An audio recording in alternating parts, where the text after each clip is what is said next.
10ویں محرم الحرام یعنی عشورے کے دن ہونے والے حیران کن کام۔ حضرت عمر رضی اللہ تعالیٰ عنہ نے نبی پاک صلی اللہ علیہ وآلہ وسلم کی خدمت میں عرض کی کہ اللہ تعالیٰ نے عشورے کے دن کے روزے کے ساتھ ہم کو بڑی فضیلت عطا فرمائی ہے۔ تو آپ صلی اللہ علیہ وآلہ وسلم نے فرمایا ہاں ایسا ہی ہے، کیونکہ اسی دن یعنی عشورے کے دن 10ویں محرم الحرام کو اللہ تعالیٰ نے عرش، کرسی، ستاروں اور پہاڑوں کو پیدا فرمایا، لوح و قلم کو بھی عشورے کے دن ہی پیدا فرمایا۔ حضرت جبریل علیہ السلام اور دیگر فرشتے بھی عشورے کے دن پیدا کیے گئے۔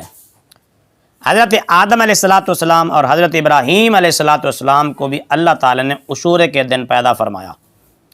اللہ تعالیٰ نے حضرت ابراہیم علیہ السلام کو نمرود کی آگ سے نجات عطا فرمائی، تو گویا کہ وہ بھی 10ویں محرم الحرام کا دن تھا۔ اور اسی دن ہی آپ کے فرزند ارجمند حضرت اسماعیل علیہ السلام کا فدیہ آیا۔ 10ویں محرم الحرام کو ہی اللہ تعالیٰ نے حضرت ابراہیم علیہ السلام کو اپنا خلیل بنایا۔ فرعون کو عشورے کے دن ہی دریائے نیل میں غرق کیا گیا۔ حضرت ادریس علیہ السلام کو عشورے کے دن آسمانوں پر اٹھایا گیا۔ حضرت ایوب علیہ السلام کے دکھ درد تکلیفیں بھی عشورے کے دن دور ہوئیں۔ حضرت عیسیٰ علیہ السلام کو بھی عشورے کے دن آسمانوں پر اٹھایا گیا۔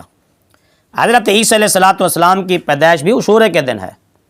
حضرت آدم علیہ السلام کی توبہ بھی عشورے کے دن قبول ہوئی۔ حضرت داؤد علیہ السلام کی لغزش بھی اللہ نے عشورے کے دن ہی معاف فرمائی۔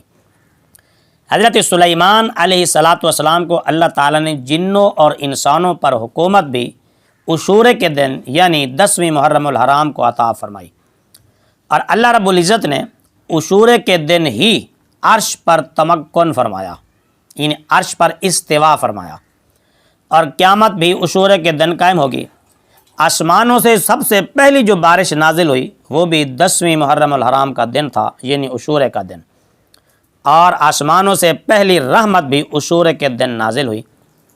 حضرت یونس علیہ السلام جب مچھلی کے پیٹ سے باہر تشریف لائے تو گویا کہ وہ بھی عشورے کا دن یعنی 10ویں محرم الحرام تھی۔ حضرت نوح علیہ السلام کی کشتی جب جودی پہاڑ پر اتری تو وہ بھی عشورے کا دن ہی تھا۔ زمین و آسمان بھی عشورے کے دن پیدا ہوئے۔ حضرت آدم علیہ السلام جب جنت میں داخل ہوئے تو وہ بھی عشورے کا دن ہی تھا۔ سمندر بھی عشورے کے دن پیدا ہوئے۔ حضرت امام حسین رضی اللہ تعالیٰ عنہ کی شہادت بھی عشورے کے دن ہی ہوئی۔